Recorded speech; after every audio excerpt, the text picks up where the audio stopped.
어쨌든 여러분들 계속해서 우리가 사무엘 상을 보고 있습니다. 여러분 사무엘 상이라는 것은 우리 역사서라고 그러잖아요. 기독교의 역사가 있듯이 성경에 보면 이스라엘 백성들의 역사가 쭉 기록되어져 있는데 그 중에 역사 속에서 하나님이 함께 하심과 역사 속에서 하나님께서 어떻게 이스라엘 백성들과 함께 하시고 이스라엘 백성들을 보호하셨는가에 대해서 쭉 역사로 기록을 해놨습니다. 우리는 그 역사서를 보면서 중요한 것은 역사 가운데 함께 하시는 하나님, 역사를 주관하시는 하나님, 역사 속에서 사람을 세우시기도 하시고 사람을 또 낮추기도 하시고 그런 하나님의 놀라운 섭리에 대해서 보면서 성경을 읽는 것이 바로 역사서의 부분입니다. 그러니까 여러분들이 그걸 생각하시고 역사서를 계속해서 보시면 되는데요. 오늘 말씀은 우리가 11장에서 마지막으로 살펴봤듯이 이스라엘 백성들과 암몬과의 큰 전쟁이 있었습니다. 그 전쟁은 사울이 왕으로 등극하기 전에 왕으로 기름 부음을 받고 또 제비를 뽑아서 선택되어졌는데 실제로 사울 왕이 진짜 우리를 인도할 수 있을 만한 그런 왕이냐라고 의심을 품고 있었던 이스라엘 백성들 가운데 실제로 암몬과의 전쟁 가운데 나가서 대승을 거두는 그런 결과를 얻게 됩니다. 그래서 많은 사람들이 이제 이 사울이 우리의 왕으로 우리가 인정을 할 수 있구나 그런 생각을 다 가지고 있는 상황이었습니다. 그 상황에서 오늘 12장이 이제 첫 시작이 되어지고 있는데 오늘 성경의 내용을 쭉 보면은요 11장과 13장이 이렇게 역사적으로 시간적으로 이렇게 이어지는 부분이 있습니다. 뭐냐면요 11장 15절의 말씀에 보면 이렇게 얘기합니다. 사울과 이스라엘 모든 사람들이 거기서 크게 기뻐하니라. 그러니까 사울 왕이 암몬과의 전쟁에서 큰 승리를 거두고 나서 모든 사람들이 다 기뻐했어요. 그런 다음에는 우리가 순차적으로 봤을 때 13장 1절에 가서 사울이 왕이 될 때 나이 40세라 하면서 이제 그가 이스라엘을 다스리기 시작했다. 이렇게 시작이 돼야 되는데 오늘 12장의 말씀에 보면은 우리가 위에 보면은 제목이 붙어 있잖아요. 사무엘의 마지막 말이다.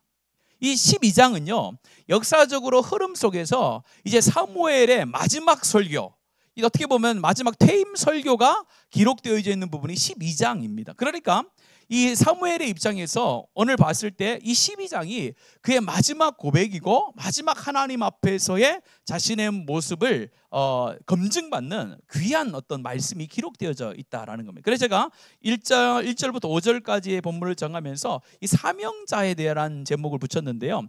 조금 더 길게 풀이하면 사명자가 걸어갔던 길 이렇게 표현해 볼 수 있습니다.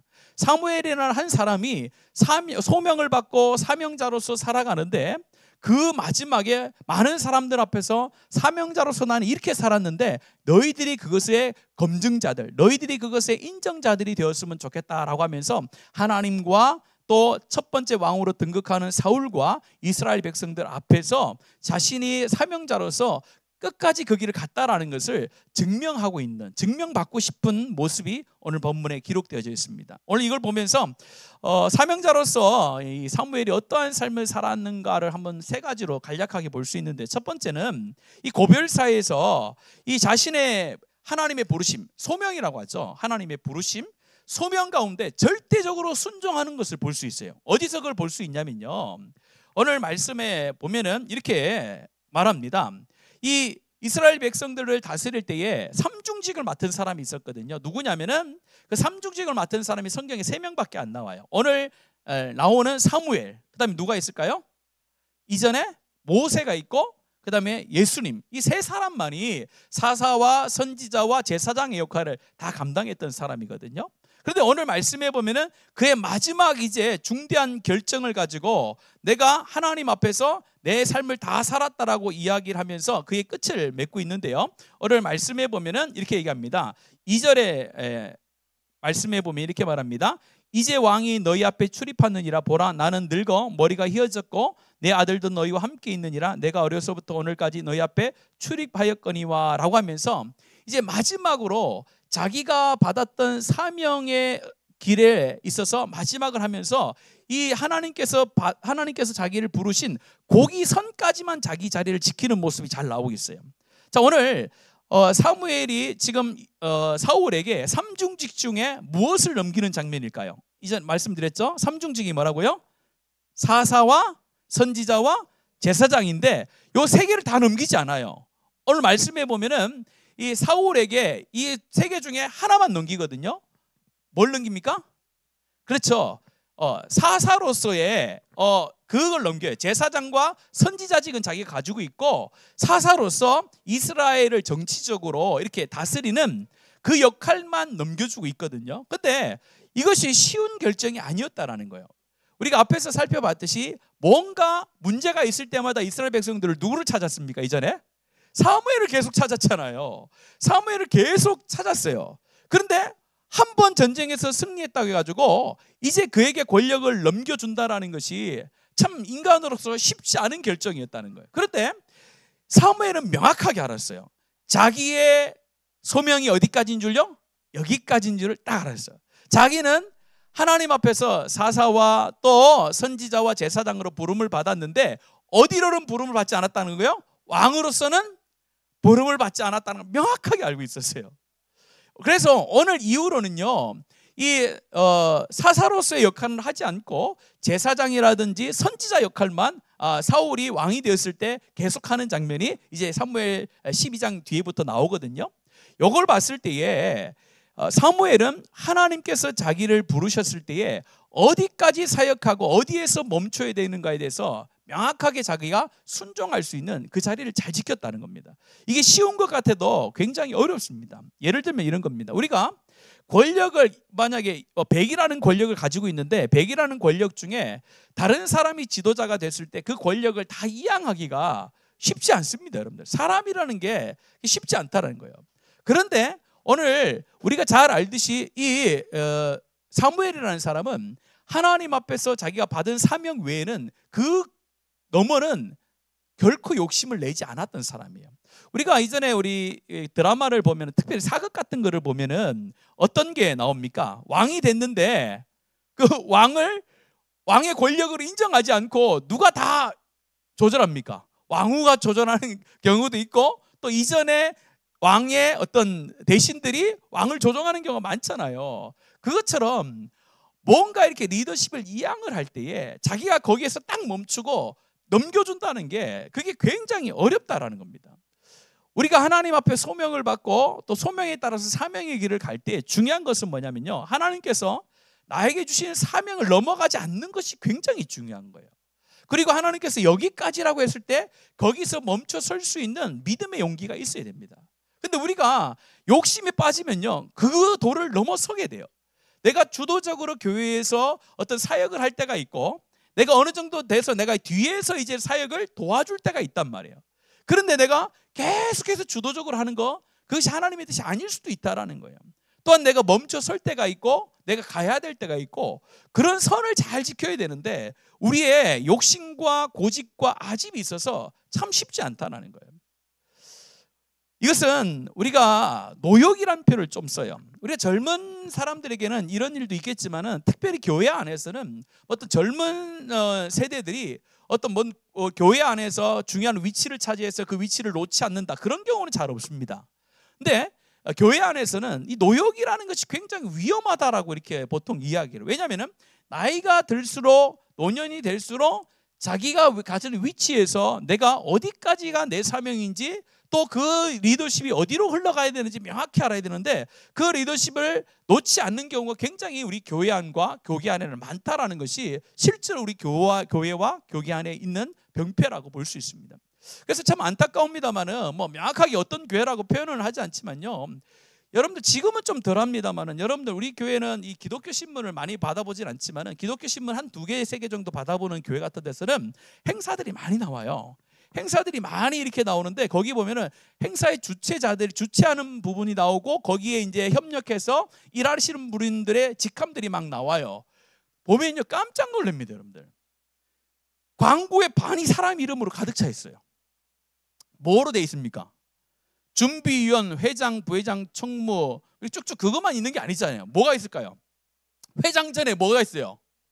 직전회장부터 시작해가지고 증경회장까지 쭉 나오고, 거기 있고, 부회장은요, 부회장이 한 분이 아니시더라고요.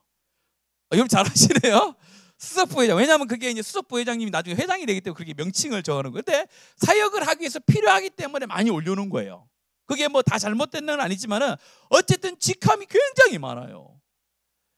직함이 있는데 나중에는요, 우리가 그 교회 광고를 보다 보면요, 교회에 없는 직함이 막 생기기 시작해. 이제는요, 교회 안에서의 직함이 없는 직함을 교회 안에서 만들어서 사람에게 자꾸 감투를 씌우기 시작하는 거예요. 왜 그럴까요, 여러분들? 그렇죠. 사람의 욕심과 고집이 있기 때문에 그래요. 내가 교회를 이만큼 섬기는데 나에게 뭔 타이틀이 없으면은 내가 하나님의 나라를 위해서 섬기지 않은 것처럼 자꾸 이렇게 생각하는데 결코 그렇지 않습니다. 우리의 수고와 헌신과 수고에는 어디에 기록된다고요? 하나님 아버지께 기록되어지고 기억되면 그것으로 만족하는 거잖아요. 근데 우리는 계속해서 이 땅에서 이름을 남기려고 하는 것이 실제로 모든 사람들 가운데 있는 안 좋은 모습이에요. 뭐 저라고 뭐 나중에 제가 엄청 유명해지면 제 이름이 어디 올라가면 좋겠어요, 안 좋겠어요? 좋겠지요. 왜? 사람이니까요. 그러나 그렇게 안 되도록 뭘 해야 될까요? 계속 우리의 소명과 사명의 한계치를 잘 알아야 되는 거예요. 그래야만이 우리가 그런 위험성이 다 있거든요. 누구나 다 있어요. 그때에 내가 그 도를 넘어서지 않고 거기서 내가 하나님의 마지막 여기까지라고 하면 놓을 수 있어야 되는 거예요. 여러분들 오늘 이 사무엘뿐만 아니라 모세도 그랬잖아요. 모세가 그리고 그렇게 기대하고 고대했던 어디에 못 들어갑니까? 가나안 땅에 못 들어가잖아요. 가나안 땅에 보이는 그 느보산 위에서 자기가 눈이 저기까지 다 보이고 아직도 강건한데 하나님께서 너의 사명은 어디까지요? 거기까지다라고 했을 때 여러분들 모세 입장에서는 한 번씩 이렇게 대들만 하지 않습니까? 여러분들 이거 하나님 너무한 거 아니냐고, 내가 여기까지 오는데 죽을 고생했는데 그래 땅이라도 좀 밟아야 되는데 이거 너무하지 않, 이렇게 얘기할 수 있잖아요. 근데 모세가 거기까지인 줄 알았다는 거예요. 이것이 우리가 신앙의 우리 교회 신앙의 선배들과 우리 성령의 인물 보면서 쉬운 것 같지만은 실제로 교회를 섬기다 보면은 쉽지 않은 겁니다. 그래서 오늘 사명자로서 첫 번째 가지고 있어야 될 것은 하나님의 부르심이 어디까지인지, 내가 하나님 앞에 보내심을 받은 곳이 어느 때 어느 곳인지를 명확하게 알고 거기까지 우리가 달려가고 또 거기에서 멈출 수도 있어야 되는 그런 우리가 겸손함과 하나님의 부르심에 절대적인 순종이 있어야 됩니다. 그것을 넘어서면은 그것이 하나님의 뜻을 어기는 내 고집과 내 욕심이, 내 자존심이 될 때가 많거든요. 그걸 좀 조심하는 여러분 되시고 특별히 조심하는 제가 되길 바랍니다. 특별히 조심하는 제가 돼야 되잖아요. 그리고 여러분들은 뭐 교회에서 그렇게 막 가만히 있으면 안 올려주잖아요. 목사는 가만히 있으면 막 올려줘요. 뭐 한 것도 없는데 목사님 막 이렇게. 그래서 거기에 속으면요 당연히 되잖아요. 그래서 여러분들이 얘기하실 때 목사님 좋아요. 그럼 저 일로 들었다가 여기로 나가도 별로 섭섭해하지 않으셔도 됩니다. 여러분들 말한 걸로 끝나고 저는 들은 걸로 끝나면 되는 거잖아요. 그래서 어쨌든 하나님 주신 사명을 끝까지 어쨌든 그것까지 선을 잘 지키는 게 중요해요.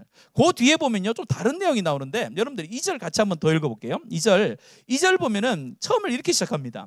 이제 왕이 너희 앞에 출입하니라. 보라 나는 늙어 머리가 휘어졌고 내 아들도 너희와 함께 있느니라. 다시 같이 읽으면 여기서부터는 내가 어려서부터 오늘까지. 그렇죠. 이 사무엘이라는 사람은요 이 어릴 때부터 쫓았다는 것은 사무엘상 1장 28절에 있어요. 나는 그를 여호와께 드리되 그의 평생에 여호와께 드리나라고 해서 한나가 이 엘리 앞에 가서 이야기한 거거든요. 어릴 때 내가 하나님 앞에 드려져서 이 사무엘이라는 사람은 죽을 때까지 하나님 앞에 자기의 사명에 빗나가지 않고 끝까지 충성했던 사람 중에 유독 유일한 사람입니다. 여러분들 성경에 보면은 정말로 하나님이 잘 쓰시고 또 많이 쓰셨던 많은 인물들이 있어요. 우리가 잘 알듯이 모세도 하나님 앞에 충성하면은 뭐 뒤처지지 않잖아요. 근데 모세도 실수를 합니까 안 합니까? 실수해서 하나님의 질책을 받아요. 그렇게 하나님께서 심히 보기에 좋았고 나와 늘 교제했다라고 이야기했던 다윗도 어떻게 됩니까? 실수해서 질책을 받잖아요. 오늘 사울은 뭐 말할 것도 없고요. 이전에 엘리 제사장도 마찬가지고 여러 사사들도 마찬가지고 뒤에 세워지는 왕들도 마찬가지고 다 잘할 때도 있었지만 늘 하나님 앞에 질책받고 살았단 말이에요. 근데 유독 성경에서야 한 번도 질책을 받지 않은 사람이 사무엘이라는 사람이에요. 사무엘이 첫 만부터 끝날 때까지 하나님의 질책을 받은 게 한 번도 나오지 않아요. 왜 그가 그렇게 생각했느냐라고 했을 때 사무엘이라는 이 사람은요 어릴 때부터 하나님 앞에 주신 사명 가운데 한결같은 사람이었거든요. 자기가 받은 사명에 있어서 한 번도 좌를 보거나 우르르 치우치지 않는 그런 하나님 앞에서 한결같은 충성함이 있었다는 거예요. 이 충성이라는 것은 이런 거예요. 충성이라는 것은 한 번 내가 열정을 가지고 충성한 것으로 끝나는 것이 아니라 내가 받은 충성의 그 기회를 첫 시작부터 마지막 그 충성의 기회가 하나님이 가지고 가실 그때까지 변함없는 충성의 길을 가는 것이 하나님이 원하는 사명자의 충성이라고 오늘 말씀하는 겁니다. 우리가 하나님 앞에 사명을 받고 사명자로 살아간다는 것은 1년, 2년 좀 해보다가 아이 별로네 못하겠나라고 그만두는 게 아닌 거예요. 또 나를 알아주는 사람이 많으면 내가 막 하고 나를 알아주지 않은 사람이 없으면 조금 안 하고 그렇게 해서는 안 된다는 거죠. 하나님 앞에 사명을 받은 자는 내가 사명받는 그날로부터 사명이 끝나는 하나님이 취하시는 그날까지 변함없는 열정과 변함없는 헌신으로 자기 자리를 잘 지키는 것이 가장 중요하다는 겁니다. 성경에 보면요, 하나님께서 가장 좋아하는 사람이 여러 명 있을 수 있는데 그들의 어떤 공통점을 보면요, 하나님께서는 자신이 있어야 될 그곳에 항상 있는 사람이 가장 좋은 사람입니다. 쉽게 하면 이런 거예요. 하나님이 어떤 일을 시키려고 부르실 때가 있어요. 자, 너는 여기에서 내가 부를 때까지 기다리고 있어, 준비하고 있어, 이렇게 얘기를 했단 말이에요. 하나님이 언제 부를지 몰라요. 그래가지고 부른 거예요. 야, 누구누구 했더니 화장실 갔는데요, 이렇게 되면 안 된다는 거예요. 부르실 때 예 하고 바로 나올 수 있는 그런 사람, 자기의 자리에, 자기의 사명의 자리를 떠나지 않고 늘 그 자리를 지키는 자를 하나님이 불러서 사용하세요. 그 부르실 때는 언제인지 아무도 몰라요.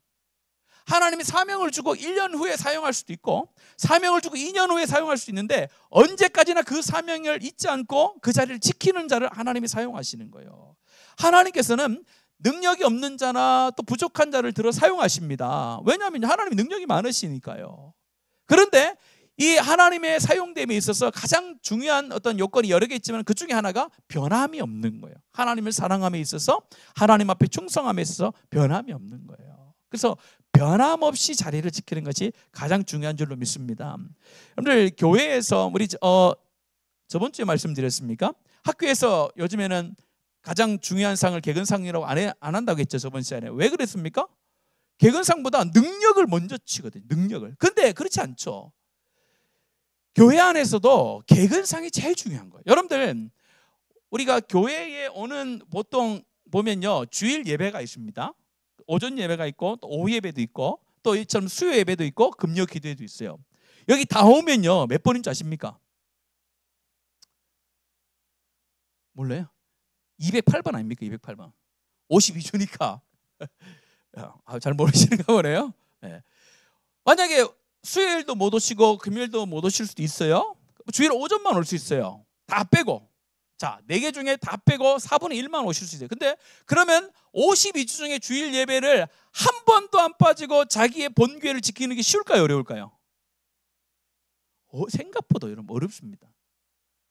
그래서 교회에서 신앙을 평가할 때 또 어떤 우리 서리 집사로서의 직분을 줄 때 가장 중요한 건 뭐냐면은 이 사람이 주일 예배를 얼만큼 귀하게 여기느냐, 그걸 첫 번째로 기준으로 삼아요. 그분이 돈을 얼마나 가지고 오냐, 얼마나 헌신하냐, 그건 둘째 문제고 주일을 얼마만큼 잘 지키느냐가 헌신의 가장 중요한 거거든요.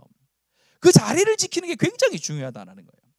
오늘 하나님 앞에서 우리가 항상 그 자리를 지키는 것, 그것이 사명자의 기본이다라고 여러분들 아시면 좋겠어요. 그래서 시편 기자가 이렇게 말합니다. 71편 17절에 18절 같이 한번 천천히 읽을게요. 시작. 하나님이여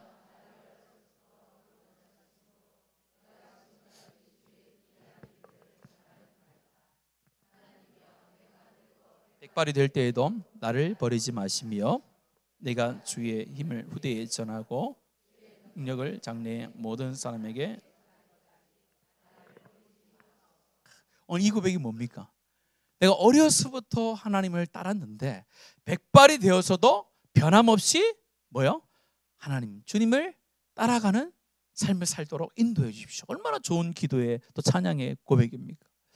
우리가 하나님 앞에서 받았던 그 10대, 20대의 열정이 30대, 40대가 되고 50대, 60대, 70이 되고 80이 돼서 주님 갈 때까지 변함없는 은혜가 있기를 간절히 원합니다.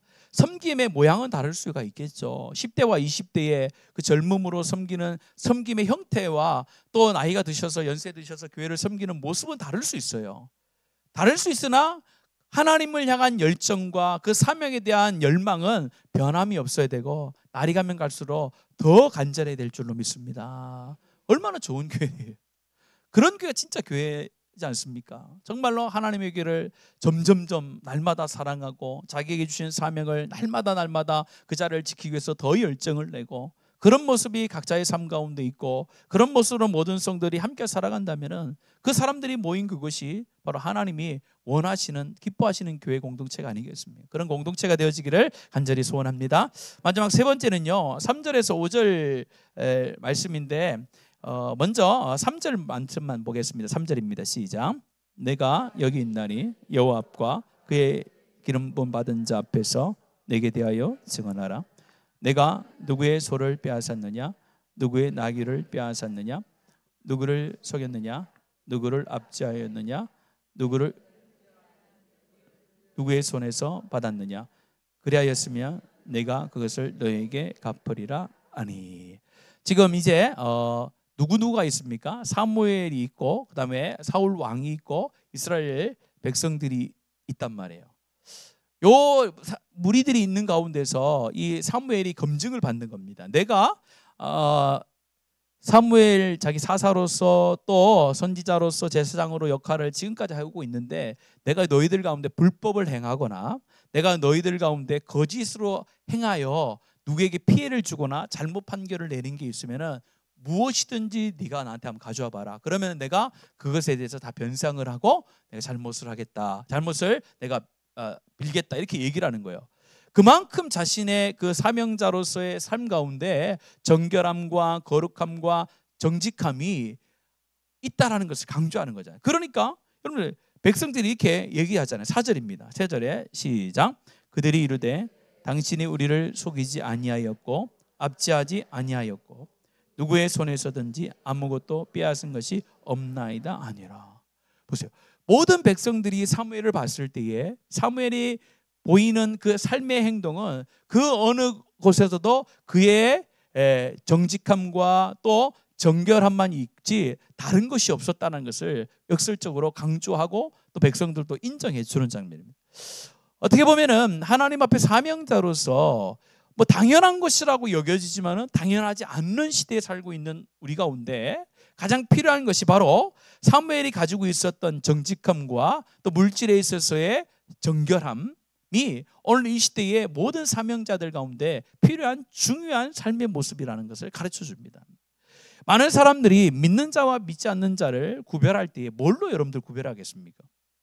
단순히 교회의 성경책을 가지고 가는 것만으로 구별된다라고 보면 안 되겠죠. 그건 외형적인 거고 오늘 이스라엘 백성들이 사무엘을 보면서 진짜 저 사람은 우리를 위하여 하나님 앞에 사명자로 정직하고 거룩하게 사역했습니다라는 그런 인정을 받을 수 있었던 것은 이 사무엘이 그냥 제사를 드릴 때에 겉모습만 그렇게 보여서 그런 게 아니라 실제 삶 가운데도 뭐요? 그런 모습이 드러났다라는 거예요. 자기 자신이 나는 정결하고 깨끗한 사람이다라고 이렇게 한 게 아니라 많은 사람들이 봤을 때 다 인정할 만한 그런 삶을 살아냈다라는 것이 말씀하는 겁니다. 오늘 우리 믿는 성도들이 밖에 나가서 가장 중요한 게 바로 이거 같아요. 말씀을 전하는 데 있어서 말씀을 전한다고 해가지고 그 사람이 구별된 사명자다라고 이야기도 할 수 있지만은 세상의 사람들은 그 말씀을 전하는 거로 그 사람이 그리스도인이라고 인정하지는 않는다는 거예요. 뭘 가지고 인정합니까? 그 말씀대로 살아가는 정결함과 거룩함과 깨끗함이 있어야 세상의 사람들이 저 사람이 성도다라고 인정을 해주잖아요. 오늘 사명자 가운데 마지막 세 번째 필요한 것은 삶 가운데 이런 정결함 또 정직함 깨끗함 이것이 우리의 직장과 삶 속에 드러나야 된다는 것을 말합니다. 참 쉽지 않은 것이죠. 특별히 물질에 있어서도 하나님께서 정결함과 거룩함으로 그 물질을 벌고 써야 된다는 거죠. 버는 것 자체도 정결함과 거룩함으로 벌어야 되고 쓰는 것도 거룩함과 정결함으로 사용해야 되는 거예요. 또 다른 사람을 대하여 뭔가 일을 할 때도 정결함과 거룩함, 정직함으로 해야 되는 거예요. 근데 제일 안다는 게 뭡니까? 바로 정직함과 깨끗함을 하는 게 우리나라에서는 굉장히 안 되잖아요. 저도 뭐 미국에 살아보지 않아가지고 잘 모르는데 미국은 무슨 사회라고 합니까? 예, 이야, 역시 기다리고 계셨듯이 딱 얘기를 하시네요. 미국은 신용사회라는 말을 들었잖아요. 근데 우리가 감각적으로 왜 우리도 신용사회 아닙니까? 우리나라도 신용사회잖아요. 근데 왜 미국은 유독 신용사회라고 하냐면 미국에서 한 12, 13년 정도 살고 오신 분이 그러더라고요. 미국에서는 신용을 한번 잃으면요 평생 회복을 못 한대요. 저는 깜짝 놀랐습니다. 그래서 다른 것은 전부 다 자기가 용납을 하는데 거짓말하는 거. 그게 한번 걸리면요 정치라든지 지도자의 자리에 결코 설 데 없다더라고요. 저는 깜짝 놀랐습니다. 그거 보고. 그게 기독교 문화라더라고요. 근데 우리나라는 안 그렇잖아요. 우리나라는 뭐 조금 해도 되잖아요. 뭐 해도 되지 이런 생각. 근데 미국에 있는 절대 안 그렇더라. 그래서 이 정직이 몸에 배인 거더라고요. 그래서 이게 기독교 문화구나, 그게 신용이구나라는 거예요. 그래서 믿는 사람들이 우리가 세상 사람들에게 뭘 가지고 그 진짜 믿는 것을 보여줄까? 그게 바로 정직이라는 생각이 좀 들어요. 그래서 나에게 조금 피해가 되잖아요. 정직하게 얘기하면 나에게 좀 피해가 될 수도 있는 게 부분이 많지 않습니까? 그거를 피해를 보고 이야기할 수 있는 것이 세상의 사람들 보고 아유 저 사람 멍청하다 그래 듣겠지만은 실제로 결과적으로는 어떤 평가를 듣는 거예요? 저 사람은 겉으로 우리가 볼 때 멍청하지만 진짜 저 사람 예수 믿는 사람이네, 이렇게 들을 수 있다는 거죠. 그래서 우리가 교회 안에 섬기면서 우리가 이 거룩함이라는 것이 무엇으로 나타나느냐, 거룩이라는 것이 너무 추상적이잖아요. 그게 정결함으로 나타나고 그게 어떻게 보면은 정직함으로 드러난다라고 생각이 되어집니다. 그래서 우리가 하나님의 교회를 섬길 때에 그 정직함으로 섬겼으면 참 좋겠습니다. 그래서 그럴 때 정직함으로 이야기할 때에 예수님께서도 뭐 하라고 하세요? 내 죄를 고백하면 뭐요? 그렇죠. 하나님도 숨기는 걸 가장 싫어하시잖아요. 드러나면 보면은 하나님이 용서하시고 깨끗다 인정함을 주신다라고 말씀하잖아요. 그게 우리 기독교의 문화고 교회 안에서는 그래야 된다는 거죠. 교회 안에서는 실수할 수도 있고 부족할 수 있습니다. 그러나 그가 고백할 때는 교회에서 어떻게 되는 거예요? 받아주고 용납해 주는 것이죠. 저도 좀 공감이 되어지는 내용인데요. 세상의 사람들이 이렇게 이야기하는 걸 제가 들어봤습니다. 어떤 사람을 좀 알아보기 위해서는 두 가지 방법을 써야 된대요. 무슨 방법인지 아십니까? 두 가지 방법을 써야 되는데 하나는 술을 먹여봐야 된대요. 술을 먹여보면은 저 사람의 본질이 나온대요. 술을 먹고 어떻게 하는지 잘 보면은 저 사람하고 내가 가까이 해야 될 사람인지 멀리 해야 될 사람인지 이렇게 나눠진대요. 두 번째는 사람들이 얘기하던데 돈 거래를 한번 해보면 된대요. 돈 거래를 한번 이렇게 살짝 한번 테스트를 해보면은 돈 거래에 신용이 있는 사람들, 돈 거래가 정확한 사람들은 가까이 해도 된대요. 근데 이 두 가지를 한번 해보고 아니다 싶으면 멀리 하라고. 성경에 있는 내용은 아닌데 세상의 사람들이 그렇게 이야기하는 거예요. 세상의 사람들도 그렇게 얘기하는 거예요. 오늘 우리가 하나님 앞에서 쓰임을 받는다는 것은 뭐 능력이 많아서도 쓰일 수 있고 여러 가지로 쓰일 수 있는 게 있지만은 제가 이전에도 설교할 때 몇 번 이야기를 들었는데 디모데후서 2장 20절 21절에 보면은 이 부잣집에는 그릇이 4개가 있대잖아요. 금그릇, 은그릇, 나무 그릇, 질그릇이 있잖아요. 그 중에 귀 쓰인 것도 있고 천이 쓰이는 것도 있다라고 이렇게 얘기하잖아요. 그럼 우리 상식적으로 금그릇, 은그릇, 나무 그릇, 질그릇이 있으면은 뭐가 이 4개 중에 귀 쓰는 거고 천이 쓰는 겁니다. 뭐가 귀 쓰는 거에 돼요? 금그릇이 귀 쓰야 되고 은그릇이고 그 다음에 뭐예요? 그 다음에 나무 그릇이고 질그릇 순서로 보면 그렇게 돼야 되잖아요. 근데 오늘 성경에 보면은 뭐라고 되어 있습니까? 그러므로 누구든지 이런 것에서 자기를 뭐 어떻게 하면요? 깨끗하게 하면 어떻게 쓴다고요? 귀 쓰는 그릇이 되고 이렇게 되잖아요. 그러니까 내가 받은 능력의 차이가 아니라는 거예요. 하나님께서 귀 쓰임을 받는 사람은 능력의 차이는 하나님께서 우리 가운데 분명히 있어요. 자질의 차이가 있다라는 거. 모든 사람이 다 능력이 같진 않아요. 하나님께서 우리를 만드실 때에 각자 가운데 하나님 주신 은사와 능력에 따라서 능력의 차이는 분명히 있습니다. 그러나 하나님께서 귀 쓰이는 그릇이 되는 것은 능력의 차이 때문에 불평하고 나는 능력이 많으니까 귀 쓰이겠다 그렇게 생각하는 게 아니라 하나님 앞에서 내가 어떤 능력을 가지고 있든지 하나님 앞에 거룩하게 지는 자가 하나님 앞에 어떻게 해요? 귀 쓰임을 받는다는 거예요. 그러니까 하나님의 교회는 어떻게 되기를 소망해야 되는 거예요? 하나님 능력을 주셔서 내가 큰 능력이 되고 큰 부자가 되어서 내가 하나님 앞에 쓰임을 받겠습니다. 그렇게 기도하기 전에 뭘 기도해야 되는 거? 내가 하나님 앞에 깨끗한 그릇이 되기로만 합니다. 그게 먼저인 거예요. 깨끗한 그릇이 돼야 내가 가지고 있는 작은 물질로도 하나님 귀히 쓰는 거예요. 아무리 능력이 많고 아무리 돈이 많아도 내가 깨끗한 그릇이 되면 그거는 하나님 앞에 쓰임받지 않는 물질과 능력이 될 수밖에 없다는 겁니다. 오늘 하나님께서 오늘 사무엘을 끝까지 쓴 이유가 있었어요. 여러분들 한번 보세요. 성경의 인물 중에 오늘처럼 이렇게 많은 사람들 앞에서 나는 이렇게 살았다라고 이야기하는 사람 한 명이라도 있습니까? 아무도 없어요. 아무도 여러분들 이렇게 백성들하고 하나님 앞에서 검증을 받고 그 검증을 통해서 인정을 받은 사람이 없다라는 거예요. 그러면 사무엘을 우리가 봤을 때 왜 그가 끝까지 하나님 앞에 질책을 받지 않고 끝까지 사용될 수 있었는가? 여러 가지 있을 수 있지만 다른 부분이 바로 이거예요. 하나님 앞에서 정직함과 하나님 앞에서 정결함으로 끝까지 자기의 삶을 살아냈던 겁니다. 그래서 하나님께서 끝까지 귀하게 쓰셨던 겁니다. 그래서 우리가 마지막으로 정말 하나님, 내가 물질에 있어서나 내 삶에 있어서나 내 모든 부분에 있어서 정말 하나님의 거룩함, 정결함, 하나님 앞에서의 정직함이 내 삶 가운데 드러날 수 있도록 하나님 인도해 주십시오. 그래서 내가 하나님 앞에 어떻게 해요? 귀하게 쓰이는 사람이 되도 하나님, 내가 가지고 있는 능력과 물질을 가지고 하나님 앞에 쓰임받는 자 되고 싶습니다. 그런 마음으로 하나님 앞에 나가는 우리 교회 모든 성도들이 되시기를 예수님의 이름으로 축복합니다.